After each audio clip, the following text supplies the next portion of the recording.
Hello, Russian learners! Let's learn how to say someone and something today.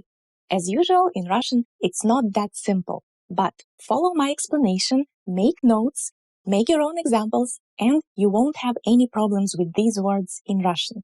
I'm Anastasia, this is ARusPro. Let's achieve it! If you look carefully at the words someone and something, you will see that they consist of two parts. Someone, something. Same thing with anyone, anything. Well, in Russian, these words, their equivalents, will also consist of two parts. The first one will be these words, кто and что. You know that кто is who when we use it in a question, что is what. But here we will not actually translate them as who and what. We will use кто to refer to animate nouns and что to refer to inanimate nouns. We will use them with these three particles, нибудь, то, and кое. And as usual, when learning Russian, you should forget about some and any. Forget about English. Because each of these three particles has its own meaning. And we can translate these words as someone or anyone, something or anything, depending on the meaning of the particle. So, we forget about the English words. We are learning the idea behind the Russian particles. And we are going to start with кто-нибудь and что-нибудь. Кто-нибудь, что-нибудь. So the implication behind нибудь is the following. I don't know who or what it is, and it doesn't matter to me. Just any of that kind. Anything or anyone. У тебя есть что-нибудь попить? Do you have anything to drink? I don't care what it is. Water, juice, компот, anything. Еще что-нибудь? A waiter may ask at the restaurant. Еще что-нибудь? Do you want anything else? Would you like anything else? So, to the waiter, it doesn't matter what you would like. That is why he will use, or the waitress will use, что-нибудь. Кто-нибудь знает, где мой телефон? Does anyone know where my phone is? I don't care who tells me where it is. I just want to find it. У тебя есть что-нибудь от головной боли? Do you have anything, any medicine from, literally from, от головной боли, from a headache? Ты взял что-нибудь поесть? For example, you are going on a long ride with your friend and you will need something to eat. And you ask your friend, ты взял что-нибудь поесть? Again, it doesn't matter to you what he or she will take. Take. Да? Взять is the verb to take. Literally take with you. So it doesn't matter what, just something to eat. Actually, in English, you can also ask, did you bring something to eat? And what's the difference? Did you bring anything to eat? Did you bring something to eat? When you ask, did you bring something to eat? I think you imply that the person will answer affirmatively. So you want them to give you a positive answer. You kind of already know they will answer positively. If I'm wrong, please correct me. But this is what I know from English studies. In Russian, both ways, both sentences will include что-нибудь. It doesn't matter whether you ask, did you bring anything to eat or did you bring something to eat? It will still be что-нибудь. That is why I want you to ditch some and any in English and to learn the Russian particles. You might ask how we convey the idea that we expect a person to answer positively if we have just one way of saying something or anything. So if I assume that my friend brought something to eat, I will use the particle же here. So I will say, ты же взял что-нибудь поесть? And this way I'm showing my friend I expect him to bring something. So this is a very interesting nuance about English and Russian. This was the particle нибудь. By the way, in terms of pronunciation, we don't say нибудь. So we don't really accent the D at the end. We say нибудь, нибудь, just like this. Because in Russian, at the end of the word, voiced consonants become unvoiced. Remember, a voiced consonant is the one that makes vibration if you put your fingers on your throat and pronounce it. D, d, d, d, d, d, d, there is a vibration. And if you pronounce t, there's no vibration. So at the end of the words, voiced consonants normally become unvoiced. Кто-нибудь, что-нибудь. Very good. Now we are moving to the next particle, то. So the particle то. Кто-то, что-то. Pay attention. We don't emphasize то. We don't say кто-то, что-то. We say кто-то, что-то. So this particle, unlike нибудь, implies that that is a particular person or thing. So it's not any of the kind.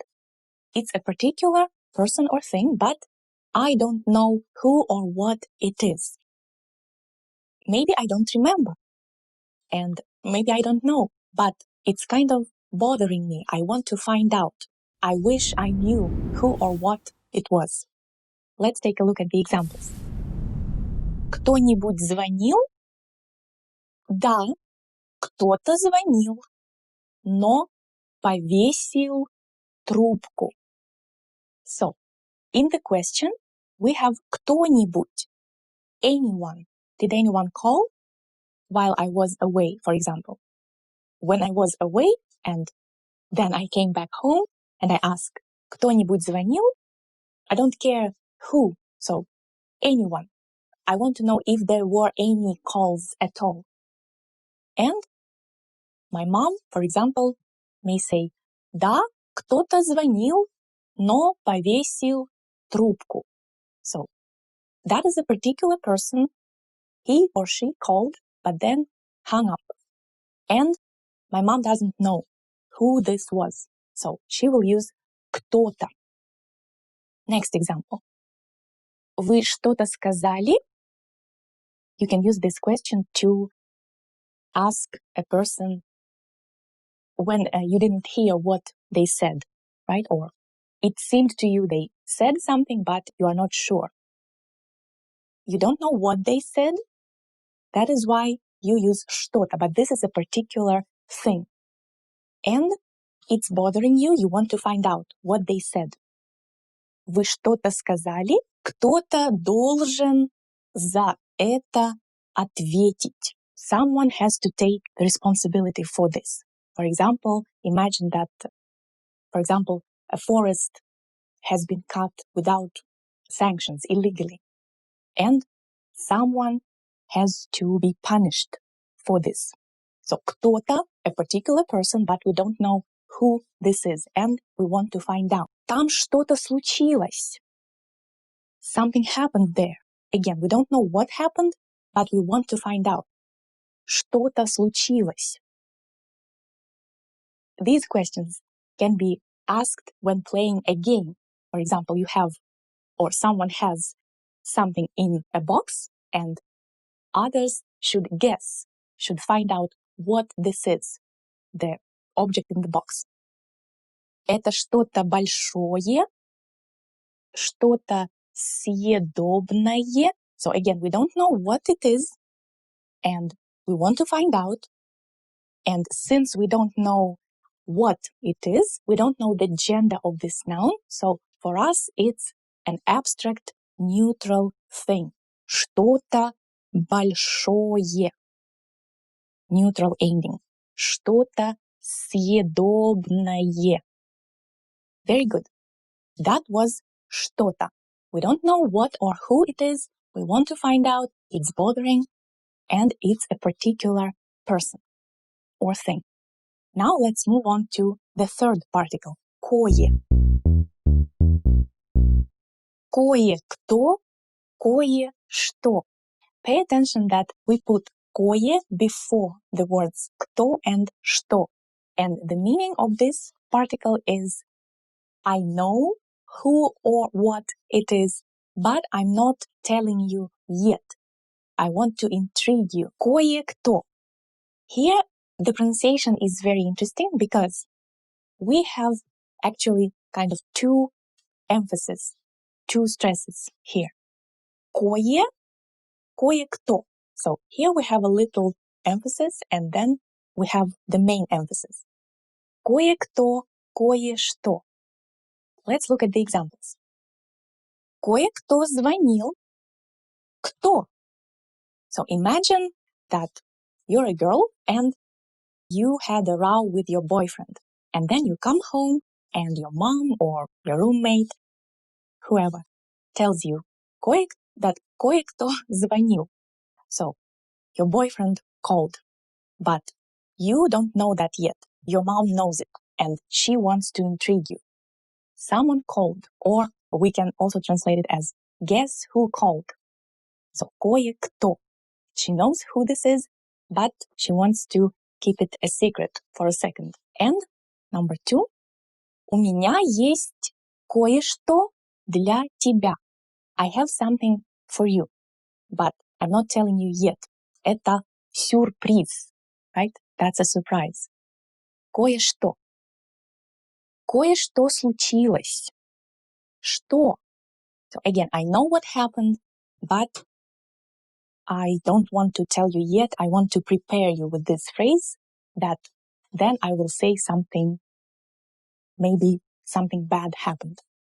Next one. Кое-кто мне сказал, что в субботу ты была в кино.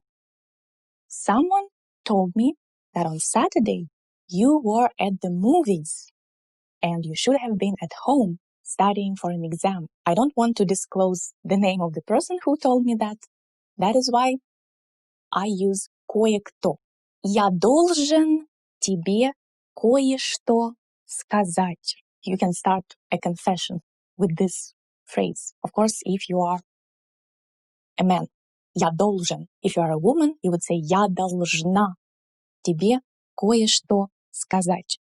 So I'm not telling you yet what it is. I'm preparing you, or I want to intrigue you using кое-что. Very good. Now let's look at these particles, нибудь, кое and то, used with these words in object forms and other forms different from subject forms. Let's take a look here. Object of the verb. Я видел кое-кого сегодня. So here we have я видел. Я is the subject, видел is the verb, which makes this an object. And you know from our Russian questions trainer series that you cannot use кто in the object position. So we need to use кого. And we do the same thing. We attach these particles to the object form of кто, to кого. Я видел кое-кого сегодня, which implies that you saw someone who you both know, you and your conversational partner, but you want to keep it a secret for a moment. Guess who I saw today? Ты знаешь кого-нибудь? Кто может это сделать? Do you know anyone who can do this? So here, it doesn't matter who this person is. I just need someone who can do this. Anyone, any person. Same thing. Кого-нибудь. We attach нибудь to the object form because here кого is the object. You know this person. You is the subject, знаешь, verb, this is the object.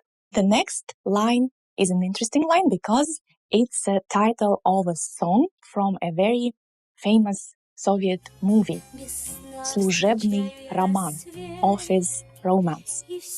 So in this song, a woman sings about finding someone special.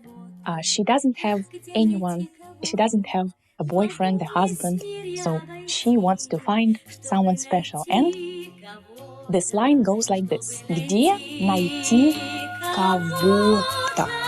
So where to find someone particular, but I don't know who this is. I want to find out who this is, who this special someone is. Где найти кого-то? Next one, next case in somebody's universe. Remember when we say у меня есть something. У меня есть маркер. So, у plus кого.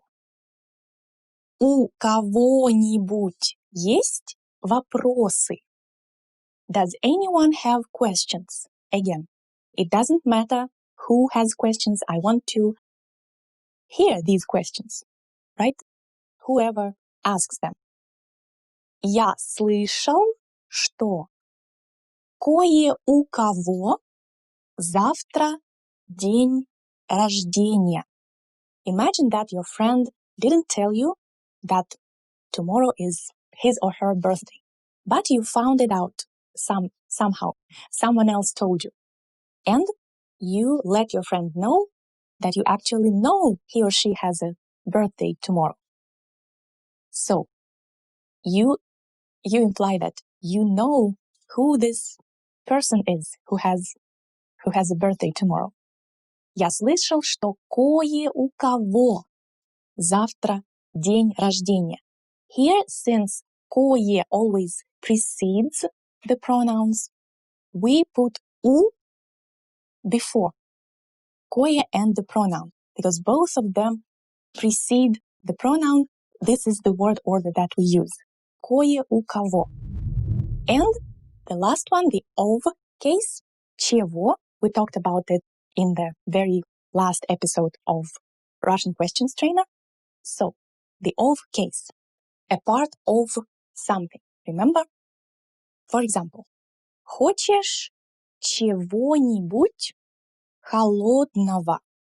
So, after хочешь, which means you want, or it's equivalent of would you like, you can also translate it as would you like or do you want something cold to drink, for example.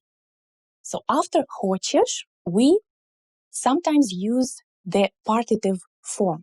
Sometimes we use just an object, for example, я хочу машину, right? I want a car, I want to have a car, or я хочу собаку, or я хочу сок, I want juice. But sometimes, especially when it's a part of something abstract, remember abstract, neutral thing, all the cold drinks in the world, холодное. So, do you want something of this cloud of cold drinks? We will use the partitive form. Чего-нибудь холодного. This ending is also a partitive form ending. In this sentence, however, у вас есть что-нибудь холодное? Холодное. Here it's not of case, it's not partitive, it's just the subject of the sentence. Something exists in your universe. Very good. So I hope you got it and now you are able to use кое, нибудь and то in your conversation. Please make your own examples for me to see how well you understood this topic and put any questions that may that you may have after watching this video. And also, don't forget that we give lessons, Skype lessons in our online Russian language school, ARusPro.com. And if you want to get some serious learning and you want to practice consistently, book lessons with our tutors will help you with anything regarding the Russian language. That was it for today. Subscribe and give me a thumbs up if it was useful, and I'll see you in the next video. Пока-пока!